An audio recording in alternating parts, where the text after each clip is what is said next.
Hey there viewers, welcome back to Brave All Trades. It is time to start cleaning up leaves. So that's when all of the handheld and backpack blowers start rolling in. So this one is a Stihl BG85. It is, I don't know about Pro, but it's higher end, like prosumer I guess. One of the nicer ones, larger engine on it. Reported that it doesn't start, it just stumbles a little bit. So full choke.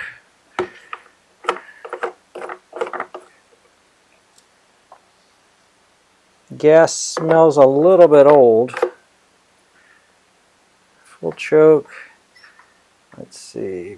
Primer bulb feels a little bit funny, like, well, first off, it's cloudy. When I press on it, I have, some cracks that are going on. And it will not pull fuel. So right off the bat, I know that I've got a fuel delivery issue. Because like I said, I can't even pull fuel up and through the primer bulb.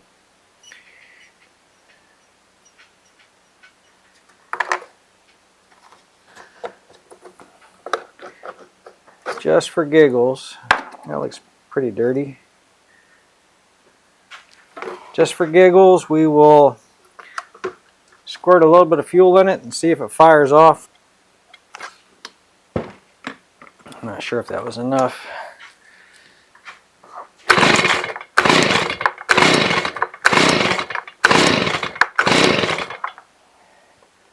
Let's open that up.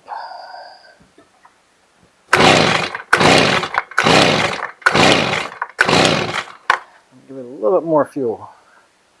I think this thing should start. Ooh, that's a good question. Thought this was a temporary switch. It's not. It's a rocker switch, so that's the one position. The other one's the O position.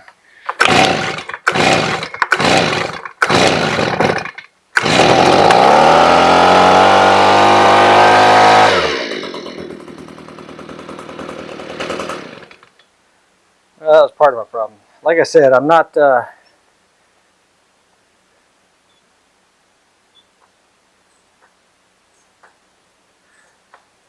now I'm pulling fuel. That's kind of cool. But it's barely filling up the bulb at all. Alright, tell you what, let's just clean this carburetor out. It's not going to hurt anything. So the owner was complaining that it wouldn't start, and I couldn't pull fuel in it until I basically primed it through the carburetor.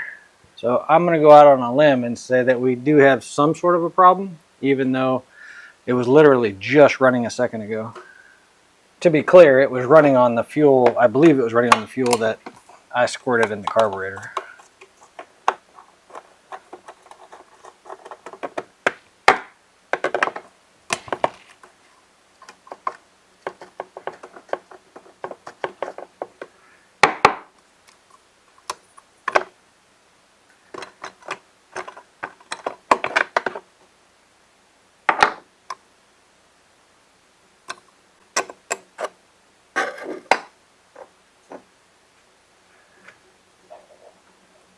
Fuel lines are pretty good shape on T27.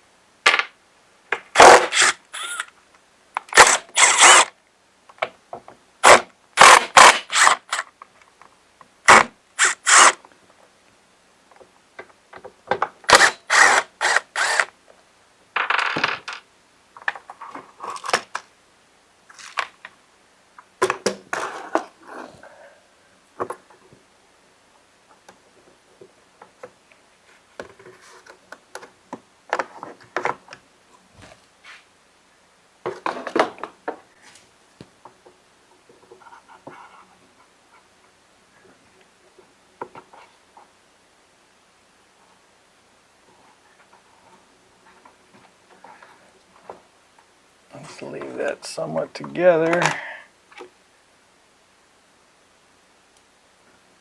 So the ribbed line goes to the back side.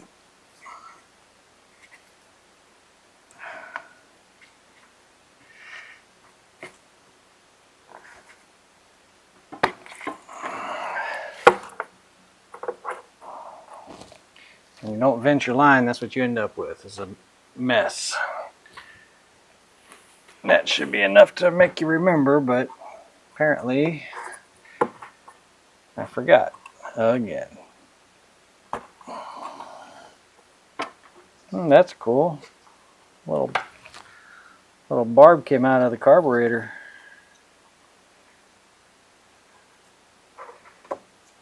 I wonder if I'm going to find a crack on that.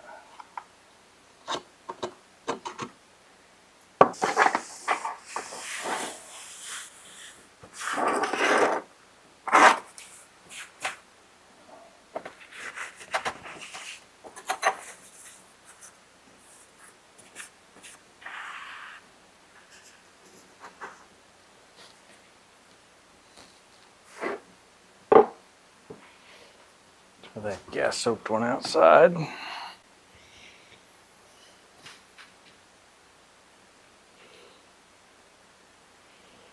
Let me blow the dirt off of this real quick.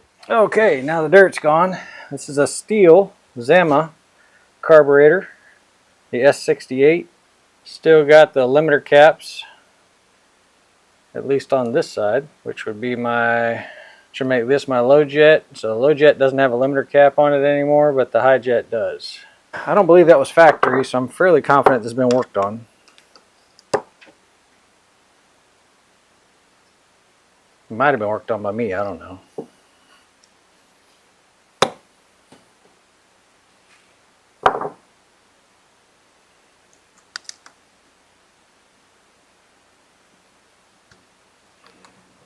Yeah, there's dirt inside the carburetor. The gasket itself, the reed valves are not sitting flat.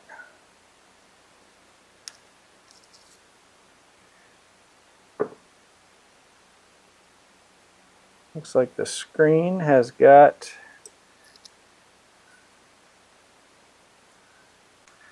dirt inside it.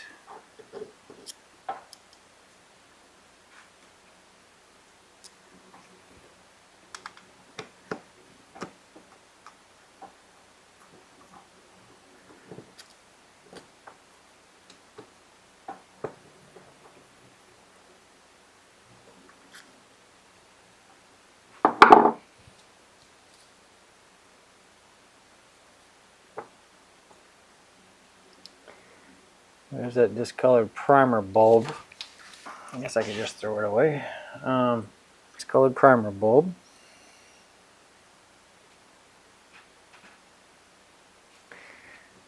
Wow, that thing's... There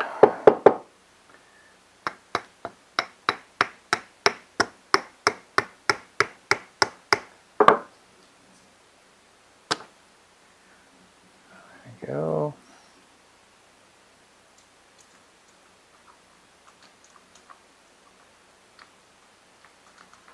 Actually feels a little bit on the stiff side.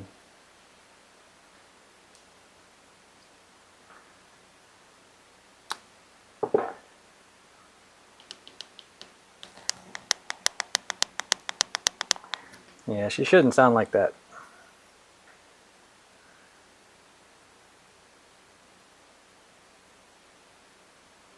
Metering lever appears to be working okay.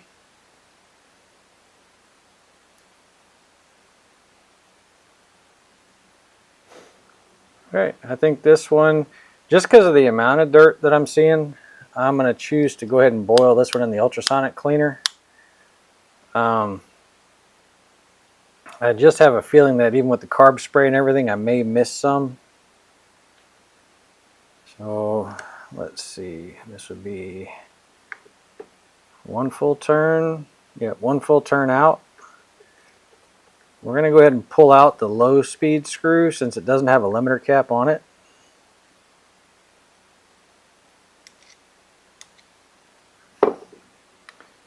And there, let's go ahead and pop this limiter cap off as well. Get this thing a real good cleaning.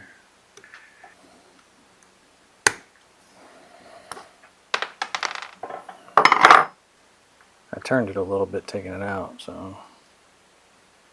Alright, so that was about a half turn, and I turned it probably there, so it was probably about a full turn.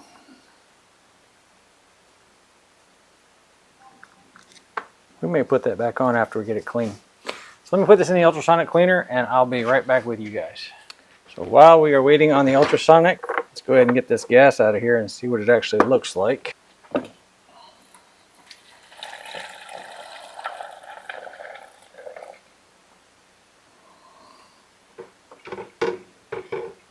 Doesn't look terrible. Had a few floaters in it. Over here, what's that fuel filter look like? Aftermarket fuel filter. Let me find a rebuild kit for this carburetor. Finish soaking that carb in carb cleaner. And the fuel that came out of it does not appear to have any water in it. Actually doesn't look that bad. It just smells a little off. Be right back. So we went 20 minutes in the ultrasonic cleaner.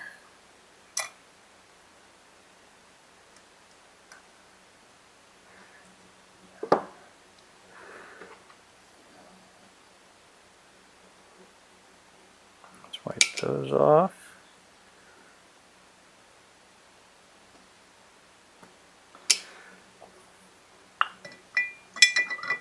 Let's see, is anything here metal enough to grab? Nope.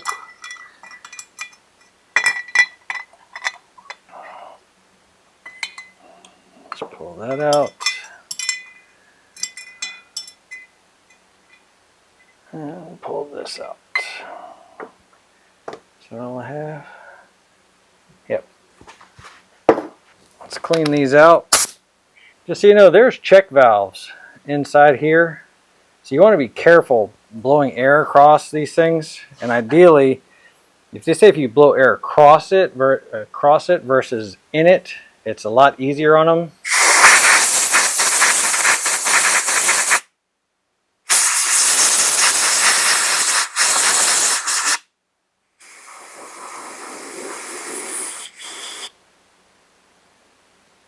This one, I did not pull out the needle and seat.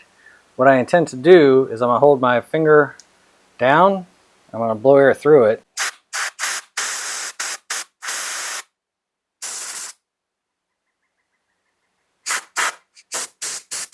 And just clean out everything I can find.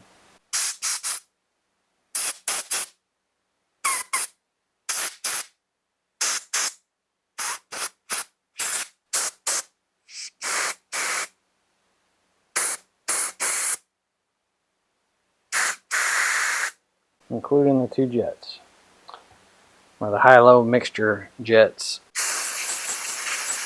So those are the jets. Obviously these are the mixture screws, right?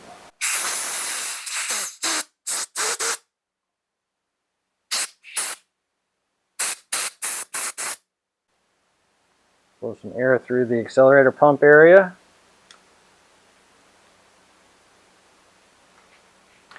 Alright, I have to put this away because I don't have the right carb kit for it. I've already ordered it. It should be here tomorrow. I'm going to put this away in a box and we will reconvene as soon as the kit comes back in. Carb rebuild kit came in for the RB100 C1Q series.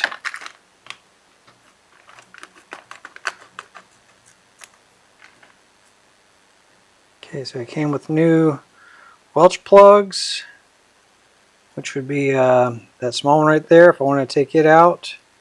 That large one, I don't know if it fits this carburetor because I'm not seeing it.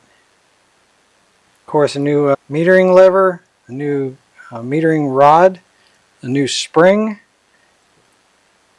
and a new needle, metering needle.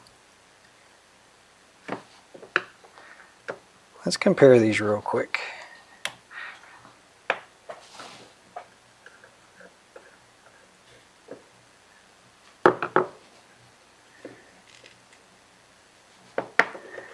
Alright, so that metering needle and this one are not the same. So it's definitely not the right kit in that regard. It looked kind of funny, that's why I wanted to check it.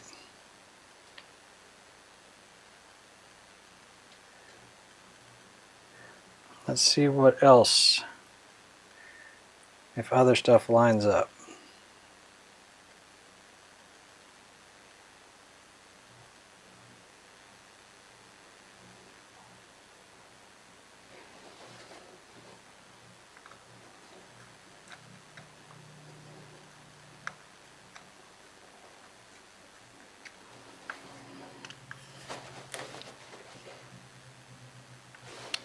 And all I really need is that gasket and that gasket. That's all I really need. But let's just compare.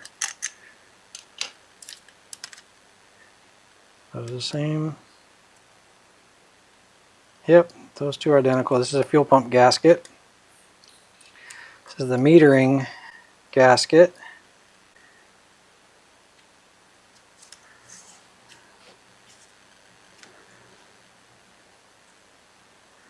Yep, that lines up.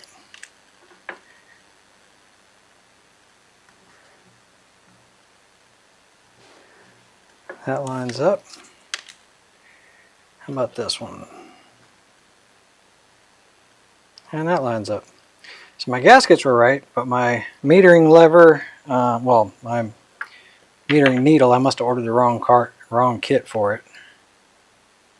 Make sure that's in. Just check the level real quick. Since this is a C1Q carburetor, we're going to use the C1Q. I don't know if y'all saw that. I was lining up the C1Q that's on here with the C1Q on the carburetor, and I'm just making sure that that just barely touches. And it was a little bit low, so I just bent this tab up just a little bit. The light's playing tricks. Believe it or not, that thing's actually touching right now. You may not be able to see it. But. So on this side, gasket goes first. Then the metering diaphragm.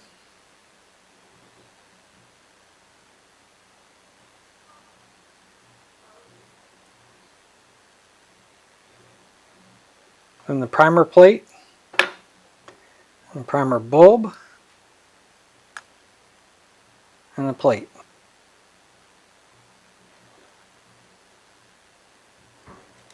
It didn't drop in like I wanted. So we are going to do this in reverse order. Let's hold all those screws. Get all of the gaskets to line up first. There we go.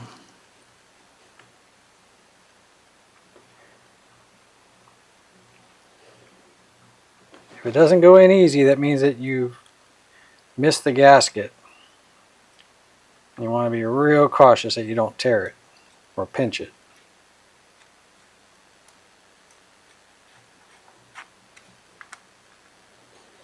Those should go on pretty easy.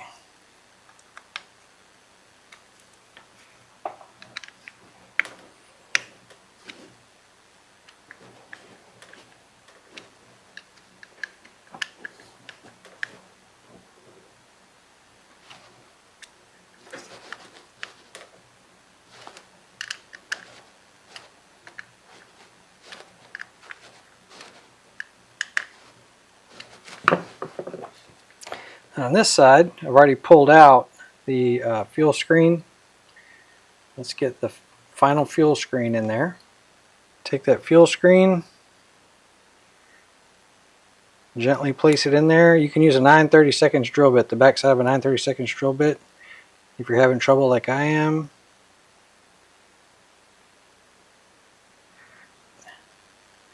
To help seat it. And on this side, the gasket goes first. When you're putting it on, make sure that these two reed valves are covering holes, because on this one you can't see through it. And then it should lay flat. Obviously, the other one did not. And then we put our gasket on.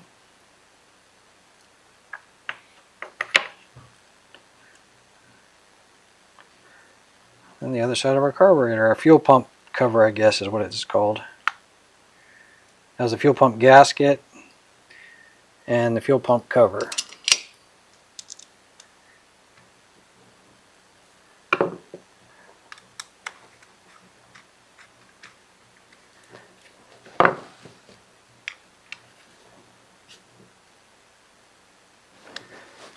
And we pulled out our two mixture screws.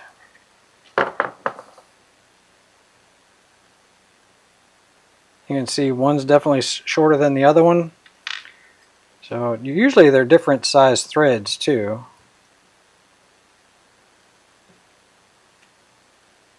Nope, these are the exact same size threads.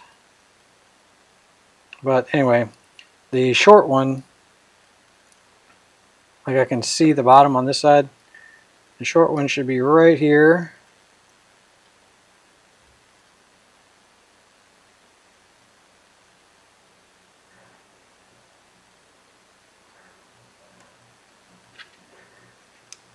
And then the long one.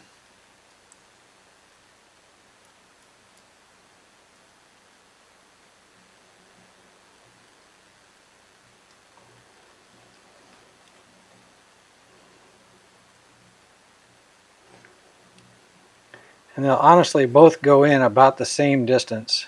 So you're off by a lot, then you know you've got them backwards. Just run it until it gently hits the bottom.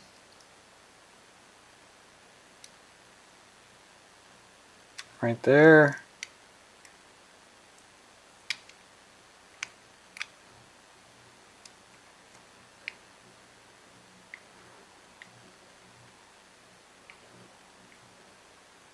And right there. Let's see, I pulled this cap off of here. So this was my limiter cap. So there's an H here to tell you this is a high screw. And then this one here should have had an L, but I'm not really seeing it. But as you're looking at the carburetor, the throttle is going to be the last thing in line. And then of course your impulse line is obviously the last thing. You know, this goes against the motor, right? So this is motor side. It says that this is the low screw. So we're going to start by taking this out one full turn. Let's see, let's go half, one. Let's do the exact same thing on the high screw. Okay, we're going to go half, one. It's about a screw, something like that. And then we can put our cap on there.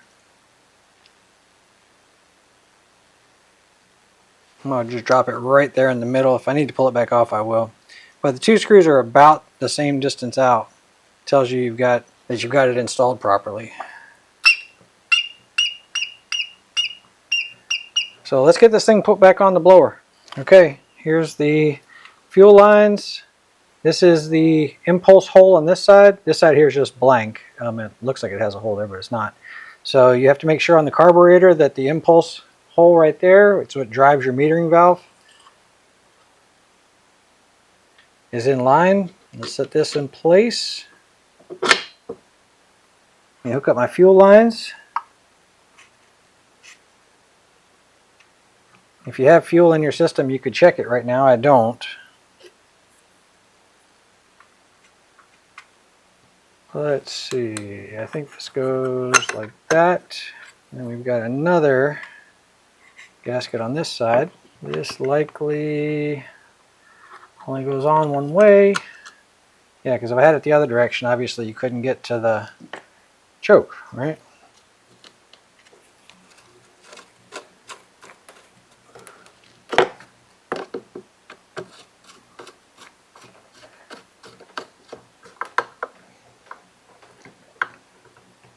Snug those down with the choke closed.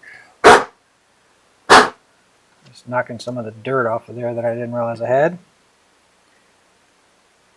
So pre-filter and regular air filter. Probably should have ordered a brand new one of those. I did not. Okay, that goes on there. I'll then drop throttle linkage in. Put that one through the trigger.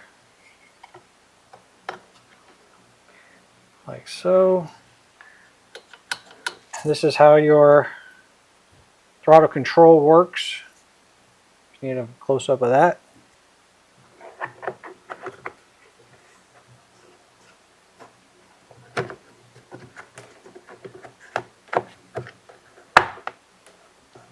Three metal screws and 5 plastic screws. The plastic screws are going to go through all these. The metal screws are what goes into these. The metal screws have a finer thread on them. The plastic screws have a coarse thread on them. maybe T27.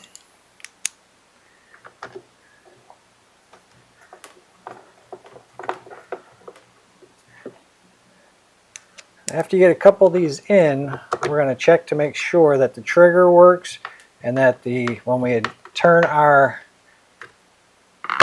adjuster, that it works.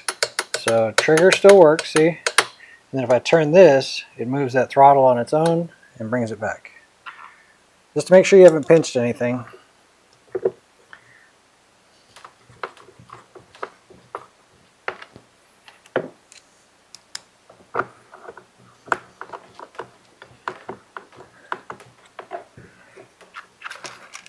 Oops, okay, so one more plastic screw goes right there, and it's on the starter housing.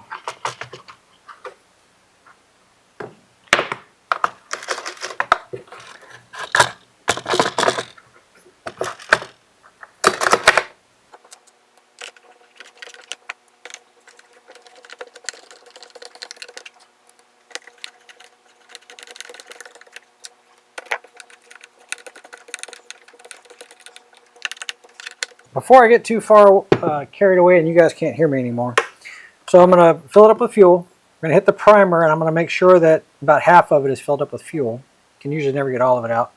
Your initial adjustment screws, your low screw is normally 1 full turn out. Your high is normally 3/4 of a turn out.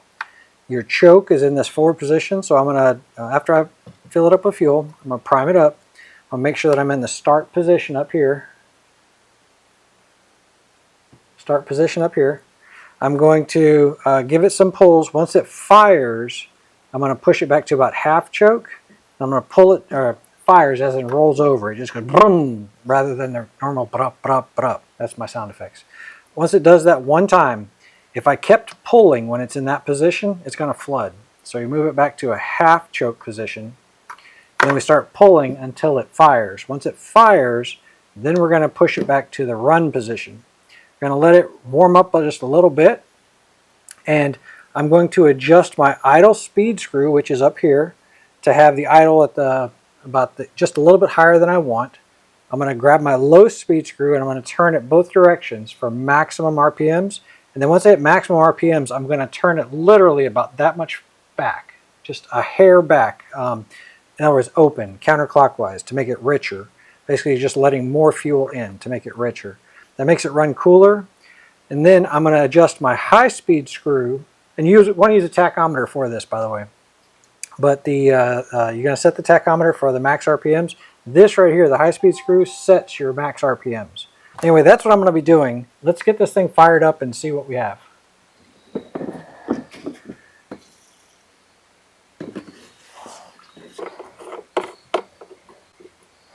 Full choke. Let's prime it up. There's my fuel.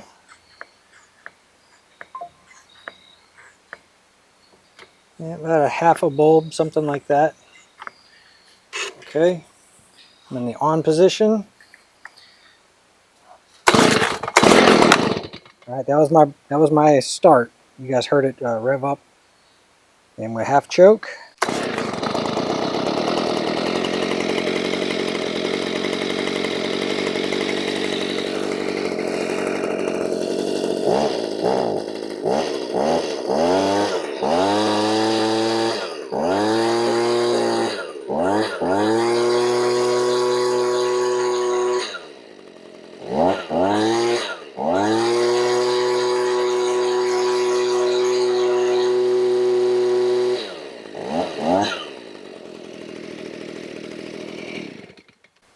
Whoops, I hit the off button. Let's turn the idle up just a little bit.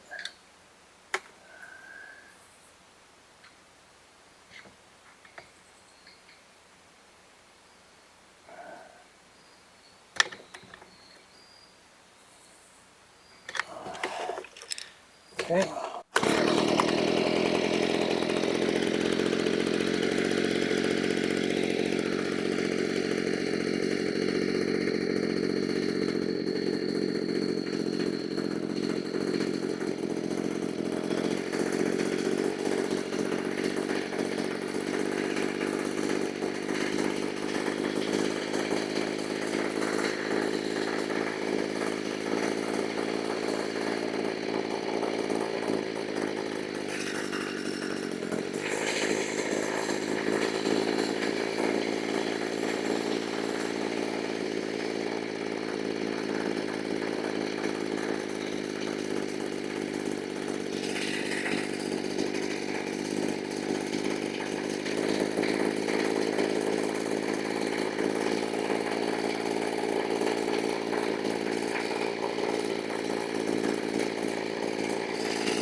Yeah, that'll do. When I got the 4-stroking to occur, it sounded like it was a little bit on the rich side, so it actually sounds completely normal to me where I have it set right now. It has, it's pushing air, so it's under load, which would be similar to a chainsaw. When you're not in the wood and it's just spinning a chain, it's kind of freewheeling. This isn't freewheeling because it's turning an air turbine and it's pushing air, so it's always under load. It's not really a freewheeling scenario. I think she's actually running pretty good. Starts easy, behaved just like it was supposed to. Stihl BG85 blower ready for the leaves. Hope you all got something out of the video. Really appreciate you hanging out, and I'll catch you guys on the next one.